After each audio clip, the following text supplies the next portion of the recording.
começando o Artigo 5º, um programa que leva até você temas que estão na Constituição Federal e que fazem parte do dia a dia de todos nós, cidadãos brasileiros. Na semana em que comemoramos o Dia dos Pais, vamos falar sobre os deveres e direitos destas pessoas tão importantes na nossa vida. O artigo 5º determina que homens e mulheres são iguais em direitos e obrigações. E diz ainda que ninguém pode ser obrigado a fazer ou deixar de fazer alguma coisa, senão em virtude de lei. E para falar sobre os deveres e direitos dos pais, nós recebemos dois convidados no estúdio do Artigo 5º. Está aqui conosco o advogado Robério Sulz Gonçalves Júnior, especialista em direito de família e sucessões. Também vamos conversar com Analdino Rodrigues Paulino, presidente da APASE, Associação de Pais e Mães Separados. Sejam bem-vindos ao Artigo 5º. Doutor Robério, gostaria que o senhor começasse falando para a gente quais são os principais direitos e deveres dos pais. No Código Civil, nós temos a questão do poder familiar. O poder familiar é o poder que os pais exercem sobre os filhos enquanto menores. Esse poder familiar, ele traz direitos e obrigações. Entre os direitos, tá certo, que tem os pais, estão o direito de ter em guarda, companhia, tá certo, esse filho. E quando nós falamos de guarda, é sempre bom lembrar que hoje a nossa legislação civil também trouxe a questão da guarda unilateral e a guarda compartilhada. Fora a guarda, nós temos também a questão especificamente do sustento e educação. Na parte especificamente da educação, nós temos um reflexo no ECA, tá certo? O qual traz, mesmo que um pai não tenha um conhecimento, ou seja, uma pessoa apenas com o primeiro grau, ele deve supervisionar, tá certo, filho, matricular ele na escola, inclusive lá há, na realidade, sanções para os pais que assim não fazem.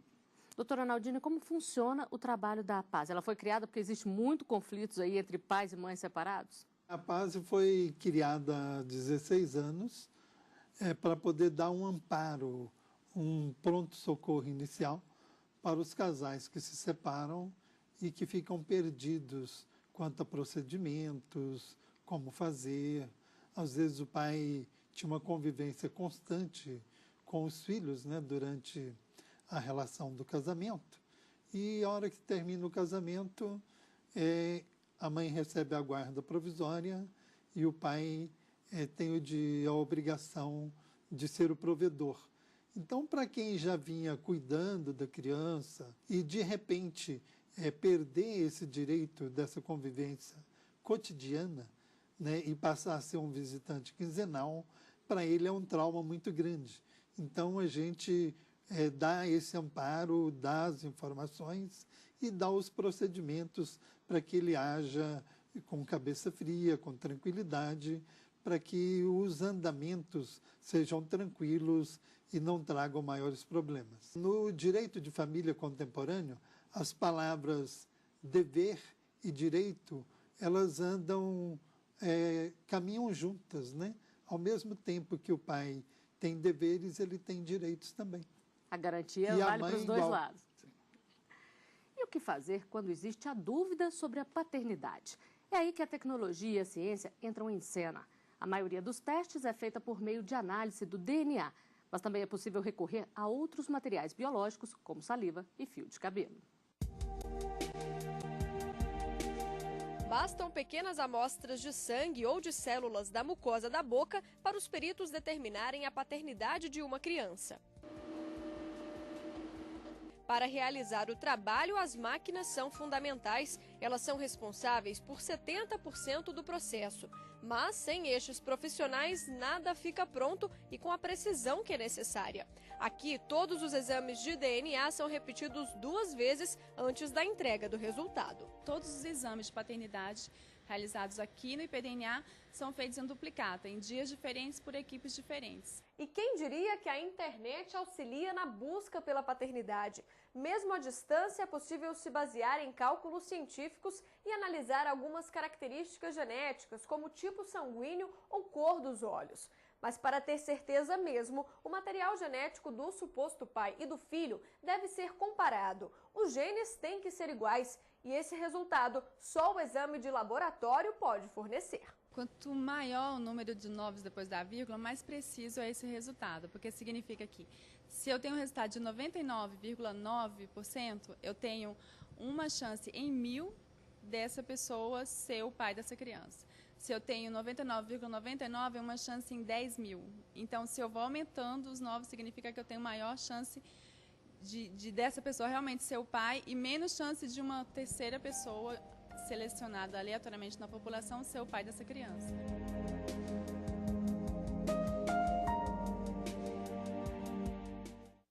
Doutor Robério, hoje o teste de paternidade ele é acessível para toda a população? Ele é muito procurado mesmo? Sim, na população mais carente, tá certo? Nós temos uma legislação de 2001 que alterou o acesso, né, ou seja, a gratuidade do acesso à justiça, onde o juiz determina, tá certo, a gratuidade do exame de DNA. No caso especificamente, se os pais, durante um processo judicial, têm condições, aí eles também têm um acesso fácil, mas aí vai ser especificamente cobrado. E a pessoa é obrigada a oferecer material genético para comparação? Olha, o artigo 5º, inclusive, que vocês começaram o programa, fala que ninguém é obrigado ou deixar de fazer algo, senão em virtude de lei. Então, originariamente, você não poderia, e é um outro preceito jurídico, produzir provas contra si. Mas o Supremo Tribunal Federal, ele já tinha uma súmula, a 301, tá certo, que determinava que se o pai se recusasse, na realidade, a fornecer material genético para determinar a paternidade, ele era presumido, na realidade, pai, tá certo, daquela criança. Posteriormente, essa súmula do Supremo foi transformada em lei. Nós temos a Lei 12.004, de 2009, que determina a mesma situação. Agora, doutor Arnaldino, se o resultado sai e é positivo, qual é o próximo passo? O registro já é feito automaticamente, independente do pai aí querer ou não fazer? Assim que sai o resultado, tem uma determinação judicial, né, para que haja o procedimento do devido registro. E vocês oferecem suporte para as pessoas saberem como buscar isso, como seguir adiante? Exatamente, nós oferecemos todo o suporte para que as pessoas tenham a orientação necessária, o procedimento adequado e que tudo aconteça da forma mais tranquila e com o mínimo de dificuldades, de litígio e de problemas, na maior tranquilidade. Doutor Robério, e os direitos dos filhos? Aí já são automáticos? Pensão, por exemplo, se ainda for criança, já passa a ser tudo automático a partir do resultado do DNA ou é necessário um novo processo a partir daí? Não, se já tem um registro e já foi determinada a paternidade, você pode, na realidade, já pedir os alimentos. Esses alimentos eles podem ser fornecidos especificamente voluntariamente pelo pai, mas quando ele não fornece ou não fornece o suficiente, pode ser requerido judicialmente. Aí, quando requerido judicialmente, normalmente nós temos, tanto na Lei de Alimentos quanto no Código de Processo Civil, os alimentos provisórios ou provisionais que o juiz de imediato já determina. E qual é a maior disputa aí entre os pais e mães separados, doutor Arnaldino? Pensão, guarda, o que causa mais problemas? Aonde pega, né? Então, a gente tem dois fatores muito preponderantes, né? O primeiro, quase sempre, é o fator financeiro. A pessoa acha que recebe pouco, deveria estar recebendo mais, que a outra pessoa teria condições de contribuir com um valor maior, né? Então, esse é um fator que pega muito, né? E nem sempre o pai ganha o que a mãe imagina, não é? Então, nem sempre esse fator financeiro ele vem de encontro à realidade. E outro fator preponderante também que a gente tem é que, numa separação, sempre alguém sai perdendo, porque alguém saiu amando ainda, saiu gostando e saiu desejando que aquela família tivesse uma continuidade. Então, quem saiu perdendo abre uma luta, né, para que as razões dele tenham resultados positivos judicialmente, né? Então, esses dois lados a gente considera preponderantes. O lado do afeto, do amor, de quem saiu amando, e o lado financeiro, que é um lado que pesa muito. Gostaria só de fazer um adendo ao doutor, que seria o seguinte: exatamente em razão dessa circunstância de, eventualmente, um pai sair querendo a continuidade, ele eventualmente usa o filho, tá certo, como uma arma, porque o pai continua amando, às vezes, o filho. Então, a esposa ou o marido, tanto faz um ou outro, às vezes exerce o que hoje nós chamamos de alienação parental contra outra, ou seja... Que causa graves prejuízos. Mas muitos graves, tá certo? Principalmente psicológicos para uma criança ainda durante a sua formação. E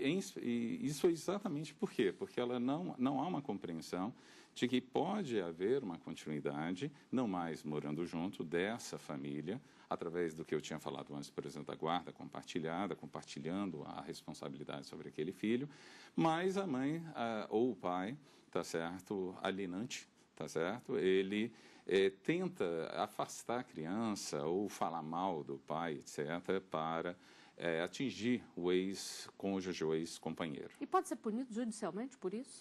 Sim, nós temos uma nova legislação, tá certo, da alienação parental, a qual ela prevê sanções, na realidade, que podem ser aplicadas cumulativamente pelo juiz. Vai desde uma advertência dizendo que há uma alienação parental, tá certo, para que isso não ocorra, multas, tá certo, reversão de guarda, a suspensão do poder familiar, ou seja, vai se agravando. E até a alteração, na realidade, do domicílio da criança. Às vezes ela estava com a mãe, às vezes numa guarda compartilhada, e põe o domicílio de referência agora com o pai, porque a mãe seria, nesse caso, uma alienante. Queria abrir um parêntese, né, porque um dos assuntos que a nossa ONG mais trabalha é exatamente a problemática da alienação parental e da guarda compartilhada. Então, tem o artigo 6º da Lei da Alienação Parental, que prevê lá, como o doutor informou, as penalidades, mas que nós chamamos de remédios, não é? Porque são as soluções para os problemas da alienação parental. O artigo 6º elenca, em primeiro lugar, a advertência judicial para quem está alienando. E vai num crescendo, não é? Esses remédios, né? Chegando ao aumento da visitação do genitor alienado, a inversão da guarda, né? Culminando com a perda do pátrio poder. Mas a gente, em casos raríssimos, eu acredito que no Brasil nós ainda não tivemos perda de pátrio poder. Mas estamos tendo cada vez mais a inversão da guarda para quem pratica alienação parental. É importante o pai e a mãe entenderem que isso só traz prejuízo para a criança, né? Exatamente. O principal perdedor dessa questão toda, desse litígio, é exatamente a criança. E no próximo bloco você vai ver que os filhos também têm deveres em relação aos pais. Nós vamos a um rápido intervalo. O artigo 5º. Volta já.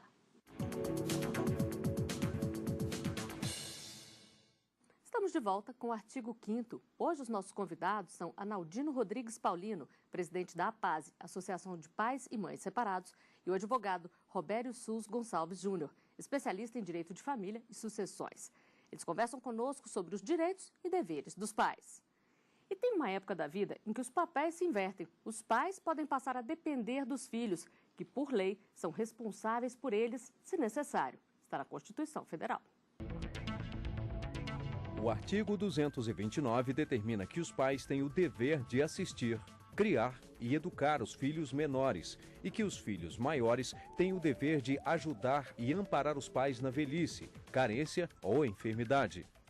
Doutor Robério, na prática, como é esse dever dos filhos em relação aos pais? Na prática, os filhos que violam os direitos dos pais, abandonam eles, etc., nós já temos vários casos na justiça de ações de indenização, tá certo? Contra esses filhos, exatamente pelo dever, tá certo? Que eles têm de cuidar desses pais na velhice. E na esfera penal, e no Estatuto do Idoso, você tem sanções penais, como a questão especificamente de abandono de incapaz, tá certo? Ou o abandono dos pais em instituições, asilos, hospitais, etc.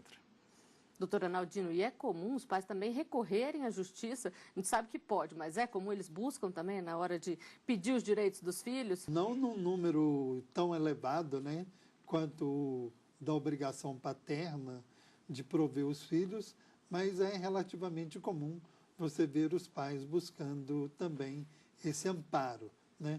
Normalmente, a maioria dos filhos cumprem, né, essa necessidade dos pais e a obrigação deles de dar o amparo, e em casos muito raros, digamos, né, alguns filhos se negam a proceder esse amparo e dar assistência aos pais. Nesse caso, os pais, tendo interesse, eles entram judicialmente com um processo e o juiz vai determinar que o filho faça essa contribuição, essa ajuda, né, para a subsistência dos pais. Doutor Robério, nesse caso também pode-se falar em pagamento de pensão alimentícia para os pais? É exatamente isso. Inclusive, no Código Civil fala que a obrigação dos alimentos são recíprocos entre pais e filhos. É claro que enquanto eles são menores sobre o poder familiar, tá certo? Essa obrigação é, na realidade, dos pais em relação aos filhos. Mas, numa idade mais avançada, tá certo? Se os pais vierem a necessitar, e nós temos vários casos nessa situação, os pais podem pedir alimento para os filhos. E nas ruas, as pessoas falam sobre essa inversão de papéis, quando os pais passam a depender dos filhos. A equipe do Artigo 5º foi conferir as opiniões.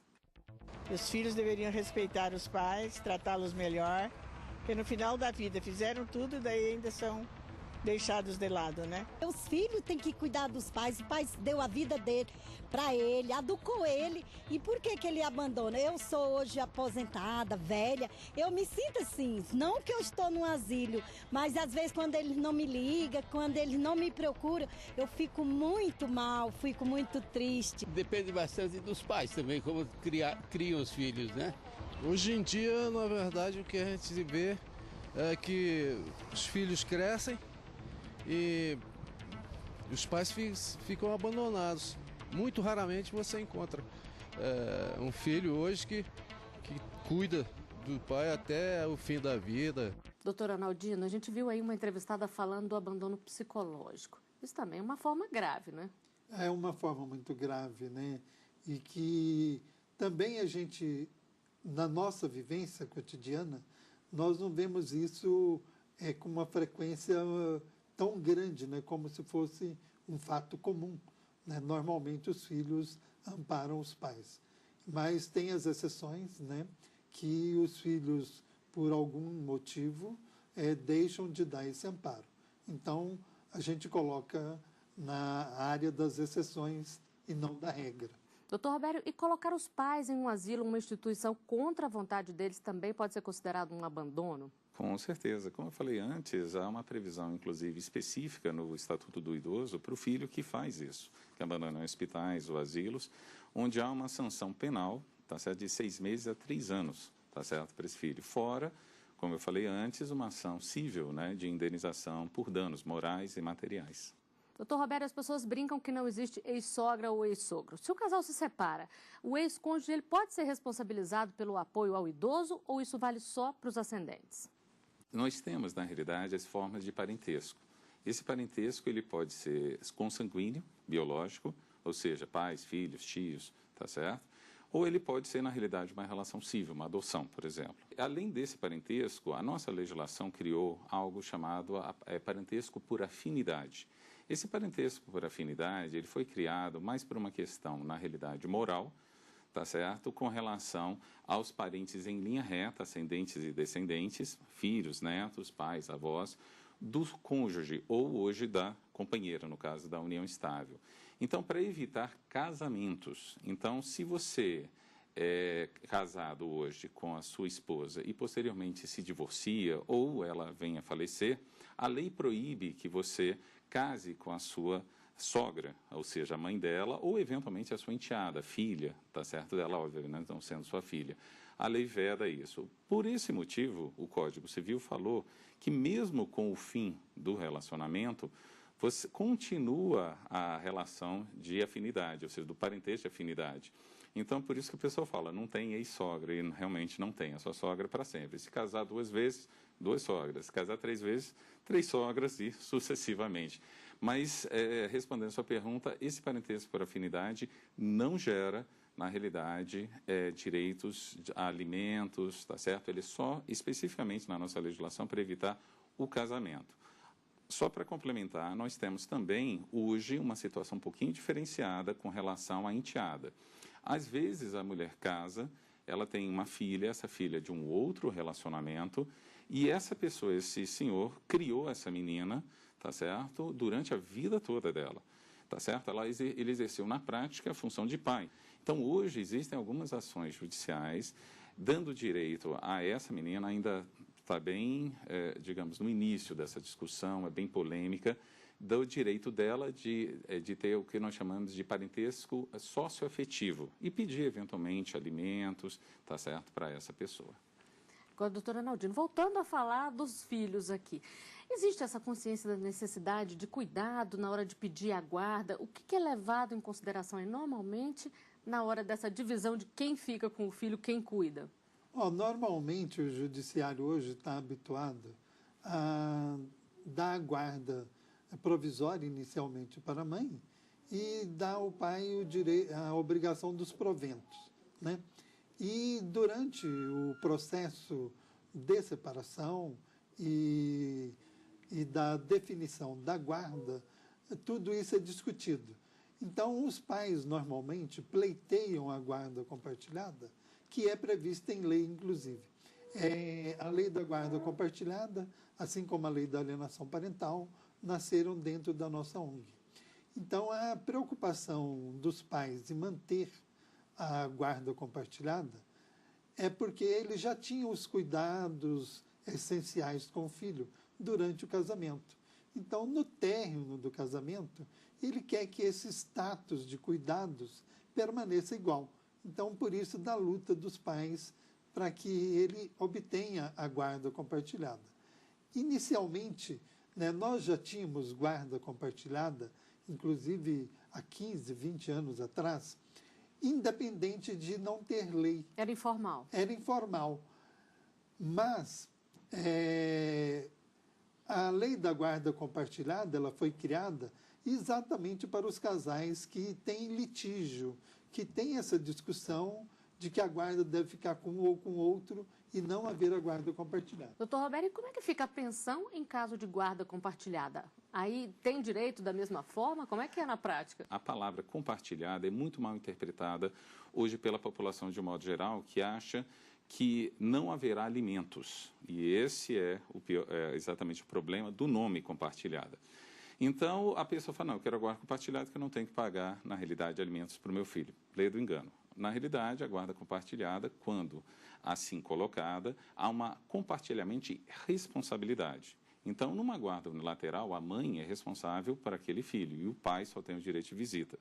Já na guarda compartilhada, ambos são responsáveis como se estivessem casados, continuassem casados. Ou seja, se você está casado ou tem uma união estável, seu filho está em casa, os dois são responsáveis por esse filho. Os gastos também são compartilhados, então. Exatamente. Mas no caso da guarda compartilhada, o juiz hoje determina a questão do domicílio de referência. Então, normalmente, o domicílio de referência, ele passa mais para a questão da mãe, tá, por exemplo.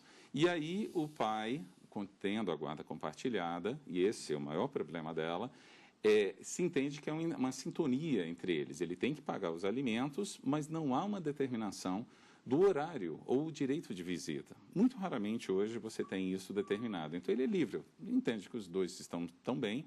Como o doutor falou, não seria nem necessário uma outorga judicial, então eles não precisam discutir isso. O problema é que, como não há uma determinação para ser cumprida, às vezes, por uma briga ocasional, eles acabam entrando em conflito e ela fala, não, você não vai ver o filho hoje. Ela fala, então eu vou entrar com uma execução porque eu tenho o direito de ver meu filho, e acaba que não tem essa guarda, os dias de visita, etc., porque ela é compartilhada. Mas sim, a guarda compartilhada há uma obrigação, na realidade, de pagar os alimentos. Bom, e para encerrar, eu gostaria que vocês dessem uma dica para os pais sobre como fazer valer na prática os direitos e deveres.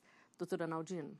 Olha, a dica que a gente dá é para que as pessoas tenham realmente bom senso, evitem o litígio e coloquem o seu pensamento em primeiro lugar nos próprios filhos, né?